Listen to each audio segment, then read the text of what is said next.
Ruego mi disculpas por empezar un poco tardíamente, es que estaba aquí en la oficina y se me presentó un asunto de atención a uno de mis clientes.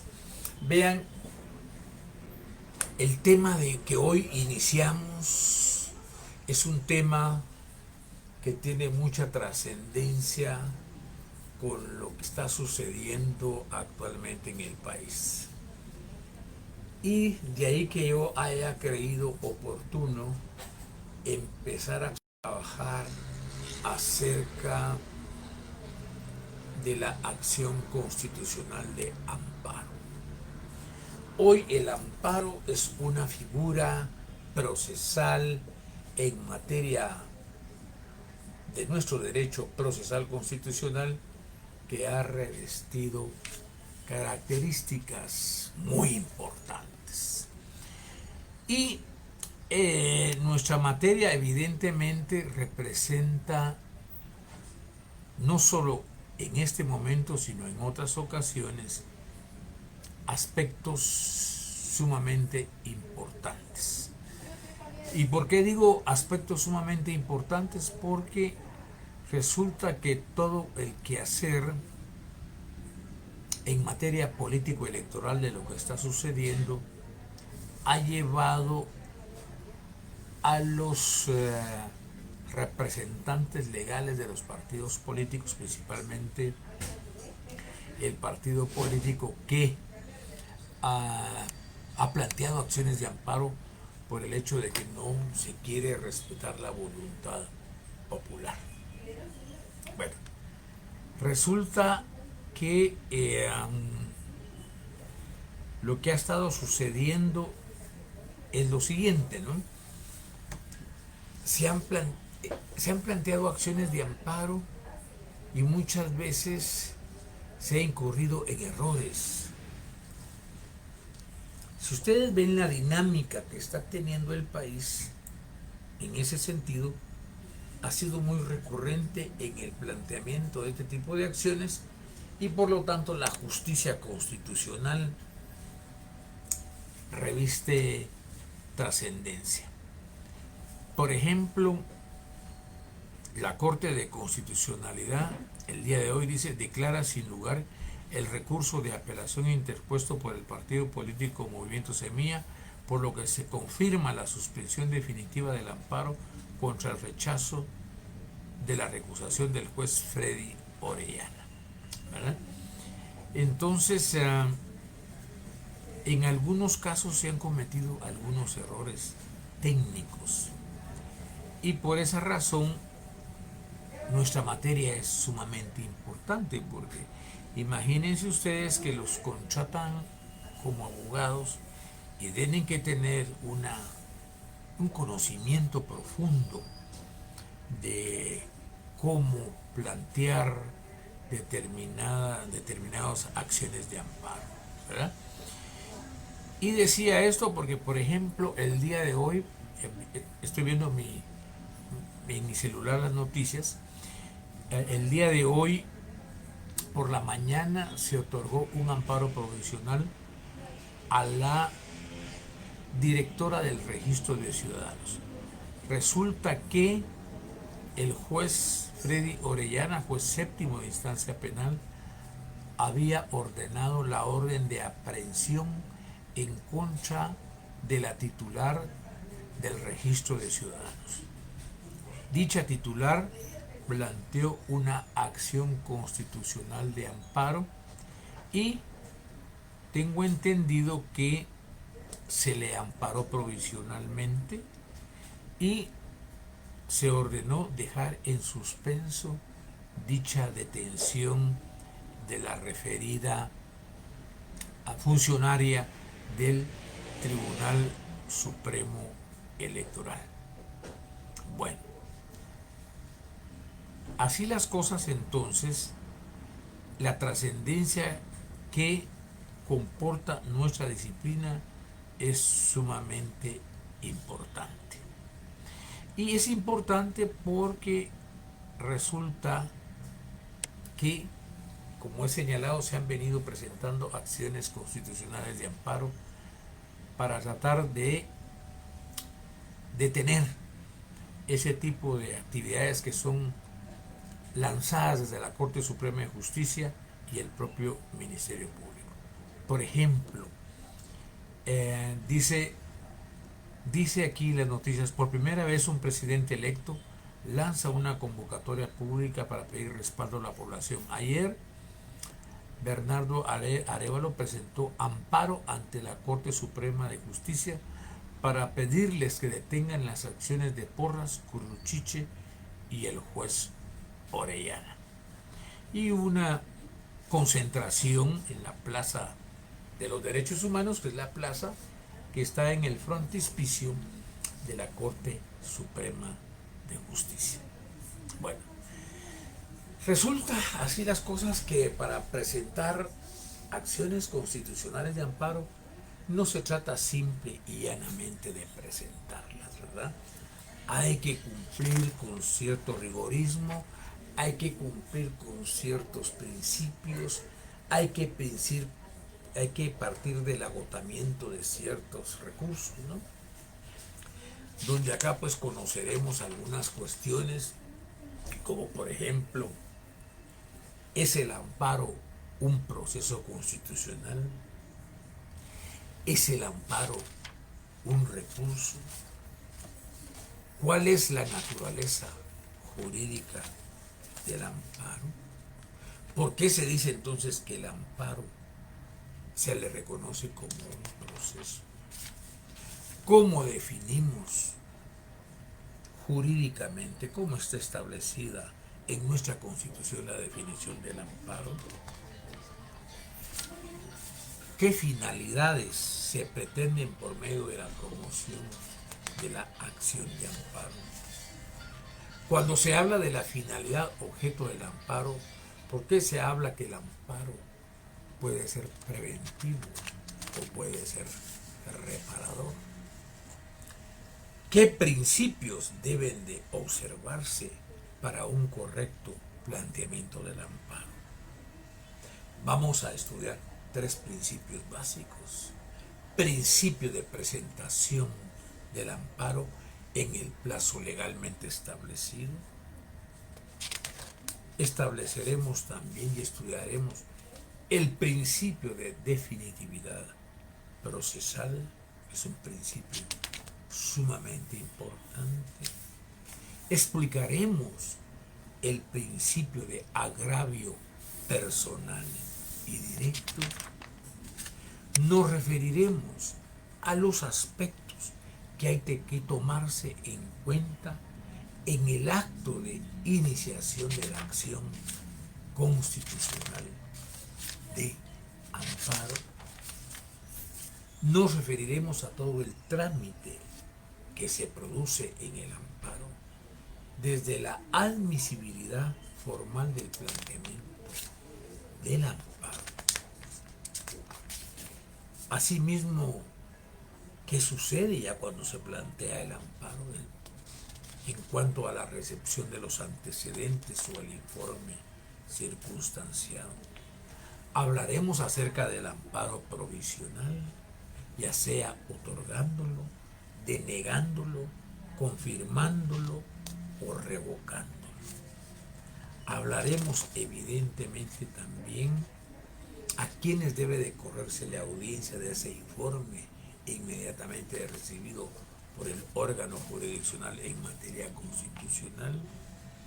Nos referiremos, por ejemplo, a algunas incidencias en el propio proceso del amparo hasta antes de su resolución final. ¿En qué etapa se puede hacer un relevo de la prueba del proceso de amparo? ¿En qué caso se debe dar la apertura a prueba en materia de amparo? ¿Qué debemos de entender por una enmienda de procedimiento regulados en los artículos 41 y 68 de la Ley de Amparo, Exhibición Personal y de Constitucionalidad? ¿En qué momento podemos hacer un planteamiento de error sustancial en el procedimiento? Hablaremos del ocurso de queja regulados en el artículo 72 y 73 de la Ley de Amparo, exhibición personal y de constitucionalidad. ¿En qué casos el recurso de queja no es procedente? ¿A partir de qué momento se inicia la segunda audiencia a las partes y al Ministerio Público? ¿A quiénes debe de entenderse como partes en el proceso constitucional del amparo? ¿En qué momento se puede hacer solicitud de que la vista sea pública o bien se logre evacuar por escrito? ¿Cuáles son las facultades del tribunal que está conociendo de una acción de amparo para poder emitir un auto para mejor fallar? ¿En qué caso se produce el desistimiento y cuáles son los requisitos que deben de cumplirse para su planteamiento? ¿Qué debemos de entender por el sobreseimiento del proceso? ¿Qué sucede cuando hay una ausencia temporal de un magistrado titular? ¿En qué consisten las inhibitorias de los magistrados de la Corte de Constitucionalidad? Este documento se intitula Incidencias procesales en el amparo. Si logro, no creo que hoy logre terminar en explicar esto. Y en este punto de las incidencias procesales en el amparo, este es un texto muy importante. En él se analizan los aspectos prácticos a ser tomados en cuenta por quien promueve una acción constitucional de amparo.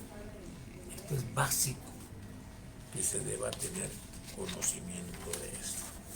Y esto me lleva para decirles que de este documento que voy a explicar, al culminarlo, voy a hacer una comprobación de lectura que va a tener una ponderación de 5 puntos. Así que quienes no lo posean, por favor, pueden adquirirlo en mi oficina, acá en el Centro Comercial de la Zona 4, Torre Profesional 2, oficina 811A. Repito, trataré de que al culminar la explicación de este texto, realizaré una comprobación de lectura que tendrá una ponderación de 5 puntos. El día de hoy me fue notificada un acuerdo del rector de la Universidad de San Carlos, en la que indica que acuerda autorizar licencia con goce de sueldo para no laborar el lunes 25 de septiembre de 2023 para los profesionales que pertenecen al gremio del Colegio de Abogados y Notarios y que laboran en esta casa de estudios superiores. Lo que indica, pues yo quería tratar de ver si hacía algo el día lunes, pero tenemos un asueto que es otorgado por la universidad y que según estoy viendo, dicho asueto es para el día lunes 25 y lunes 25 sería el lunes que viene, ¿verdad? Por lo que voy a ver, y no creo que hoy termine porque hoy hablaré algunas generalidades del amparo para seguir introduciéndonos en él. Es importante que adquieran su prontuario de derecho procesal constitucional. El prontuario va unido a este documento, porque el prontuario es la parte práctica de cómo se elabora una acción de amparo y ustedes van a tener que tenerlo porque yo tendré que ir generando algunos ejercicios que se van a hacer en relación a ello. Por favor, si quieren aprender un poco de la parte procesal, de la parte práctica de nuestra disciplina, por favor adquieren sus documentos, porque ¿cómo van a aprender si no los tienen? Yo pido única y exclusivamente los documentos que son estrictamente necesarios para el desarrollo de nuestra disciplina, el derecho procesal constitucional. Bueno, resulta que hablar del amparo es algo muy importante, ¿no? En primer lugar, recordar que el amparo es una creación del constitucionalismo mexicano, ¿no? Que ha tenido una expansión en América Latina y en España, en Europa, ¿no? Recordémonos que la mayor parte de países de Europa y de América han adoptado por sistemas de control constitucional de las leyes, ¿no? Y pues nosotros en nuestro medio tenemos una ley específica que regula toda la materia en cuestiones del amparo. Se reconoce una competencia para conocer en materia de amparo a la propia Corte de Constitucionalidad. Cómo esta competencia es distribuida en la Corte Suprema de Justicia. Recordémonos que la Corte Suprema de Justicia se organiza en 3 cámaras: una cámara civil, una cámara penal y una cámara de amparos y antejuicios. Recordémonos que las Cortes de Apelaciones tienen establecida una competencia para conocer en materia de amparo. Eso se lo da la Ley de Amparo, Exhibición Personal y de Constitucionalidad.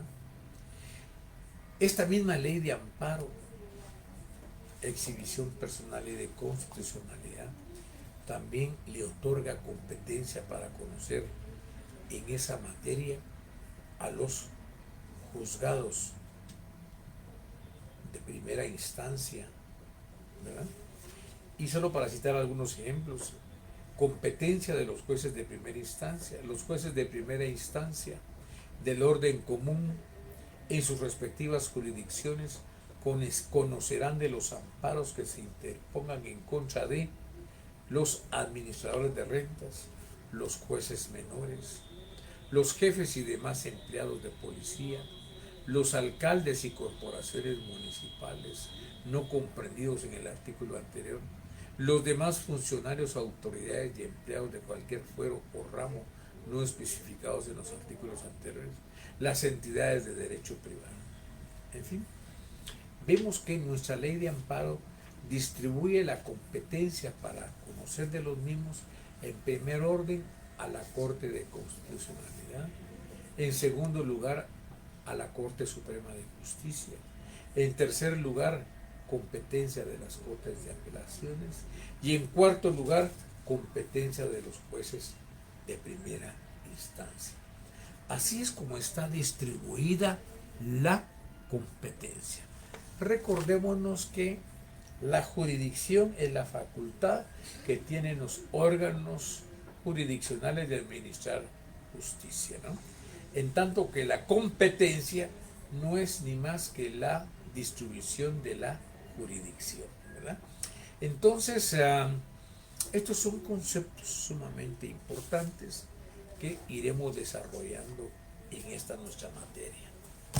Hablaremos, por ejemplo, de un principio o de una figura que se conoce conocimiento a prevención. Hablaremos de otra figura procesal, ¿verdad?, que se refiere al debido cumplimiento de las resoluciones. Entonces, este estudio es sumamente importante y ustedes como abogados van a ser requeridos para poder elaborar las acciones de amparo de conformidad con el desempeño que tengan en sus funciones, ya sea en su propio bufete, ya sea asesorando a un cliente en lo privado, ya sea ejerciendo una prestación de servicios profesionales en una entidad del Estado, un ministerio, en fin. Entonces se va a requerir de su conocimiento técnico en la presentación de las acciones de amparo. Resulta que cuando se va a plantear una acción de amparo se manejan criterios que lamentablemente abogados incurren en crasos y graves errores. En primer lugar dicen, voy a meter un amparo. Y uno lo que mete serán goles y otras cosas, ¿verdad? Pero menos meter amparos, ¿no? El término correcto sería, voy a interponer una acción constitucional de amparo. Voy a plantear una acción constitucional de amparo. Hay que tomar en cuenta que de conformidad con la jurisprudencia de nuestra Corte de Constitucionalidad, ya se ha indicado que el amparo no es un recurso. Porque de esto voy a empezar a hablar. Resulta que también los abogados dicen, ni siquiera dicen voy a interponer un recurso de amparo, ¿no? Dicen, voy a meter un recurso de amparo. El amparo no es un recurso. Y existen varios fundamentos para explicar por qué el amparo no es un recurso. Y vamos a desentrañar cuál es la naturaleza jurídica del amparo. Y vamos a visualizar entonces por qué el amparo sí es un verdadero proceso. Es un verdadero proceso y vamos a ir explicando las razones, ¿no? Bueno, entonces en la jerga común que manejan los abogados o la gente del común, equívocamente pues es aceptable que la gente del común diga, mire, mi abogado va a meter un amparo, va a meter un recurso, pero el amparo no es un recurso. Y voy a dar los 4 fundamentos que nos indican por qué razones el amparo no es un recurso. En primer lugar, vale la pena indicar que el amparo no es un recurso porque este es un acto procesal que se suscita en un proceso ordinario. En un proceso ordinario sí se habla de recurso, pero en este caso en materia constitucional no. Y toda vez porque, y el cual se promueve sobre la sustancia de un proceso que ya subyace, ¿verdad? Bajo el cual se promueve. Y de ahí que entonces no supone el inicio de un nuevo procedimiento dentro del mismo proceso. Primer conclusión entonces, el amparo no es un recurso toda vez que es un acto procesal que se suscita en un proceso ordinario. El amparo entonces es un acto de iniciación procesal autónomo que se promueve sobre la existencia de un proceso subyacente bajo el cual éste se promueve. Para plantear una acción de amparo tiene que haber un proceso subyacente, ¿no? Bueno, entonces por eso esa es la primera justificación de que el amparo no es un recurso, ya que este no se suscita en un proceso ordinario. En segundo lugar, pues el objeto de la interposición del amparo no es de lograr la reforma o revocación total o parcial por la misma autoridad impugnada que dictó la resolución, o sea, el acto reclamado, o por una autoridad jerárquicamente superior en la jerarquía de competencia por acción de grado que existe para el caso del amparo judicial en los tribunales de justicia. Sí, esto se justifica porque cuando se plantea un amparo no es un recurso porque no hay una autoridad jerárquicamente superior que vaya a conocer del mismo. Por esa razón, no es un recurso. El tercer argumento que nos expresa por qué razón el amparo no es un recurso, porque para interponer un recurso supone siempre la existencia de un procedimiento anterior en el que se haya dictado la resolución recurrida, de manera que por la interposición del recurso siempre se pretenderá la revisión de dicha resolución, ya sea en la propia instancia o en su defecto por una instancia superior, ¿no?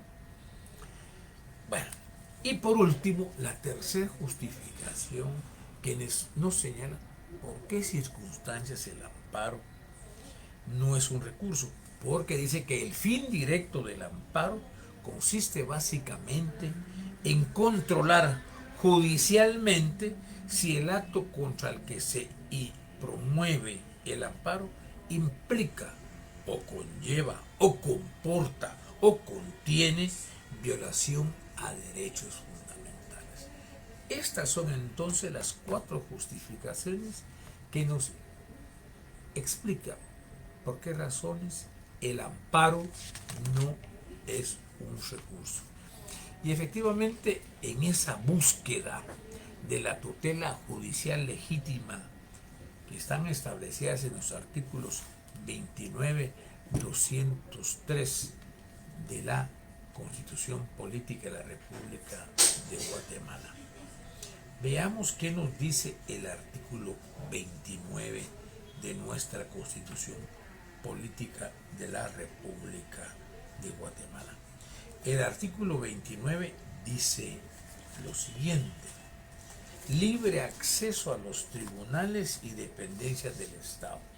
Toda persona tiene libre acceso a los tribunales, dependencias y oficinas del Estado para ejercer sus acciones y hacer valer sus derechos de conformidad con la ley. Los extranjeros únicamente podrán acudir a la vía diplomática en caso de denegación de justicia. No se califica como tal el solo hecho de que el fallo sea... Bueno, entonces vemos pues que acá claramente se nos define esta tutela judicial que es atendida en el artículo 29 de nuestra Constitución Política de la República de Guatemala. Y esa tutela judicial también la encontramos en el artículo 203 de nuestra Constitución Política de la República de Guatemala. Y dice el artículo 203, independencia del organismo judicial y potestad de juzgar. La justicia se imparte de conformidad con la Constitución y las leyes de la República. Corresponde a los tribunales de justicia la potestad de juzgar y promover la ejecución de lo juzgado. Los otros organismos del Estado deberán prestar a los tribunales el auxilio que requieran para el cumplimiento de las resoluciones. Los magistrados y jueces son independientes en el ejercicio de sus funciones y únicamente están sujetos a la Constitución de la República y a las leyes. A quienes atentaren contra la independencia del organismo judicial, además de imponérseles las penas fijadas por el Código Penal, se les inhabilitará para ejercer cualquier cargo público. La función jurisdiccional se ejerce con exclusividad absoluta por la Corte Suprema de Justicia y por los demás tribunales que la ley establezca. Ninguna otra autoridad podrá intervenir en la administración de justicia. Y hay una serie de fallos sobre este punto. Y luego el artículo 204, que también se refiere a la tutela judicial. Y el artículo 204 dice de la siguiente manera: condiciones esenciales para la administración de justicia. Los tribunales de justicia, en toda resolución o sentencia, observarán obligadamente el principio de que la Constitución de la República prevalece sobre cualquier ley o tratado. Bueno, entonces vemos que en la búsqueda de la tutela judicial legítima que propugnan los artículos ya explicados, se encuentra en ellos la génesis, ¿verdad? La génesis, el llamado al derecho a solicitar la protección judicial, o sea, la tutela de derechos fundamentales que se realiza por medio de el amparo. Y se encuentra, más bien dicho, regulada precisamente como una garantía para la defensa del orden constitucional en el artículo 265 de nuestra Constitución.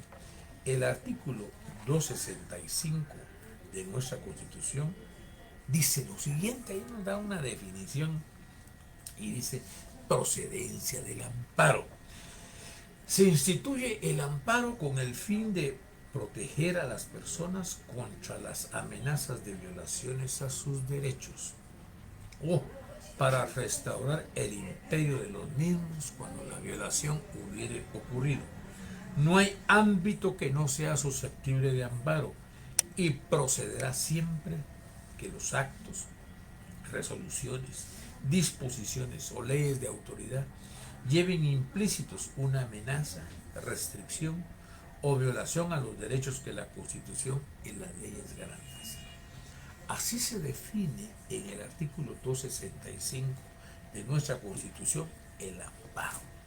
Y de la misma manera lo hace precisamente la Ley de Amparo, Exhibición Personal y de Constitucionalidad al definirlo en iguales términos, en el artículo 8 de la Ley de Mérito ya mencionada.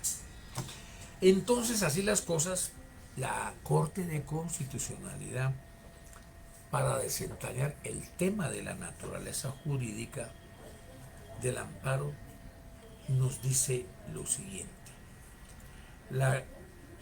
Dice que la naturaleza jurídica del amparo es precisamente que es un verdadero proceso constitucional al cual se accede por la vía de la acción, ¿verdad?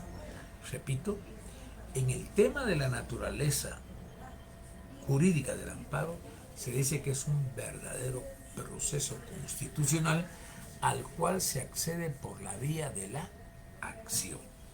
Entonces, estos son términos y esto ha sido justificado a través de jurisprudencia que ha sentado precisamente la Corte de Constitucionalidad. Bueno, queda entonces claro que la naturaleza jurídica del amparo es que se trata de un verdadero proceso constitucional al cual se accede por la vía de la acción. Así lo ha definido la propia Corte de Constitucionalidad. Bueno, ya vimos entonces por qué razones el amparo no es un recurso. Ya desentrañamos la naturaleza jurídica del amparo y hoy vamos a indicar cuáles son las 5 circunstancias que nos hacen indicar que el amparo es un verdadero proceso constitucional. Dice que se visualiza el amparo como un verdadero proceso porque la viabilidad de la pretensión de amparo requiere siempre el agotamiento de una serie de actos jurídicos que se suceden en el tiempo y se encuentran concatenados entre sí. Esto significa entonces que el amparo es un proceso porque está establecido por un conjunto de etapas, ¿verdad? Y ese conjunto de etapas tienen que ser congruentes una en pos de la otra. No podemos saltarnos de la primera etapa a la etapa tercera o de la primera etapa irnos a la etapa final del amparo, ¿no? Se rompe ese carácter unilineal de un proceso. El proceso entendido como una serie de etapas sistemáticas que concluyen o van a concluir con una sentencia. Y el amparo es eso, está constituido por una serie de etapas, ¿verdad? Una serie de actos jurídicos que se encuentran debidamente concatenados y que tienen un final que va a ser a través de una sentencia. Entonces, ese es el primer elemento a tomar en cuenta, la primera variable de por qué el amparo es un verdadero proceso constitucional. Y la segunda fundamentación descansa en el por qué tal proceso se genera por el ejercicio de la pretensión de la tutela de derechos fundamentales.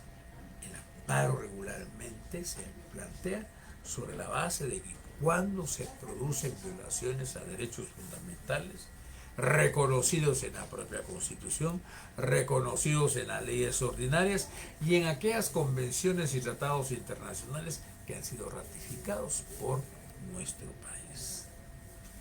Entonces la segunda variable que le da las características de proceso al amparo es que ésta se genera por el ejercicio de la pretensión de la tutela de los derechos fundamentales. En tercer lugar, es un proceso porque en atención a la plena autonomía que ostenta respecto de cualquier otro instrumento impugnativo, ¿verdad? Tercera fundamentación.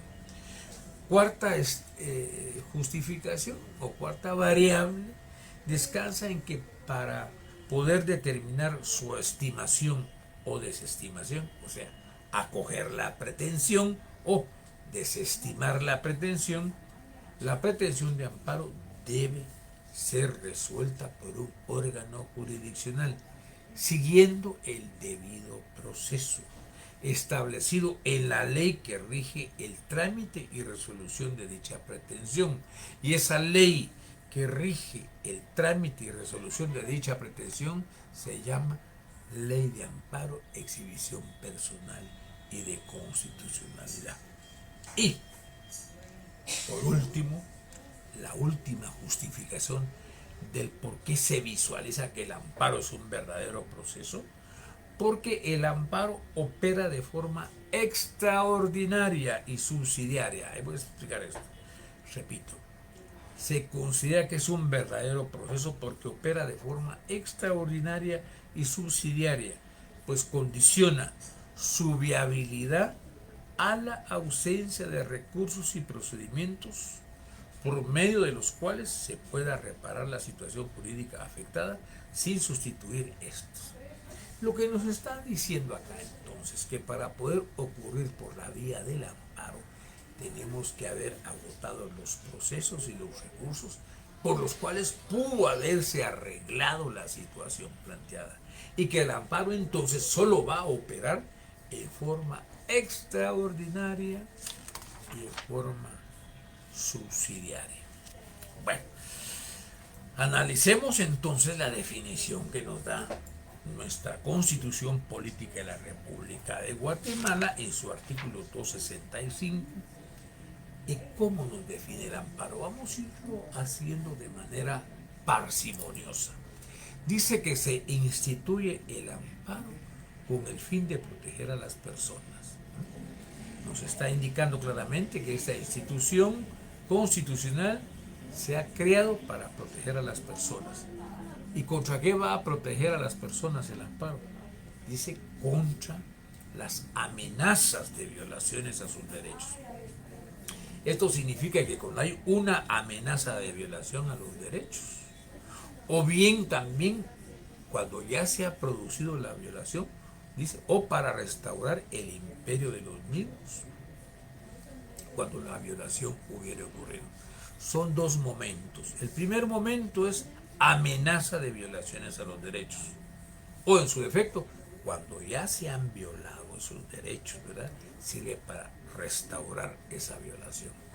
Vemos que ahí vemos dos supuestos. El primer supuesto es que cuando hay una amenaza, el simple hecho de que haya una amenaza es motivo para poder ocurrir por la vía del amparo.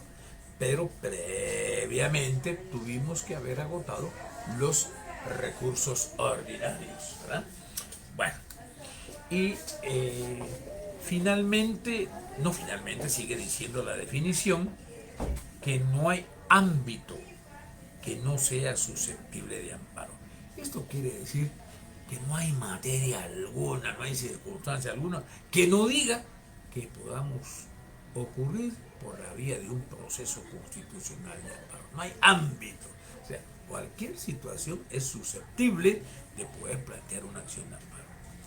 Y sigue diciendo la definición, y procederá siempre, o sea, debe de proceder siempre el amparo, cuando esos actos, esas resoluciones, esas disposiciones o leyes de autoridad lleven implícitos una amenaza, una restricción que se limite, o una violación a los derechos que la Constitución y las leyes garantizan. Así lo establece el artículo 265 de la Constitución Política de la República de Guatemala. Bueno, no quiero ahondar más en esto y hay algunos puntos que voy a trabajar en la próxima sesión. Que voy a hablar acerca de las finalidades objeto del amparo, ¿no? Su finalidad preventiva y su finalidad reparadora. Quiero culminar con esto por acá y indicarles que el día lunes pues, no habrá clases. Por favor, ir adquiriendo sus documentos porque entraré. En primer lugar, calculo que esto termino el miércoles de abordarlo para poder hacer la comprobación de lectura y iniciaré la parte práctica de nuestra materia. Para eso hay un prontuario que ya les he solicitado. Así que, compañeros, les agradezco su atención, expreso mis agradecimientos y les deseo la mejor de las tardes. Muchas gracias.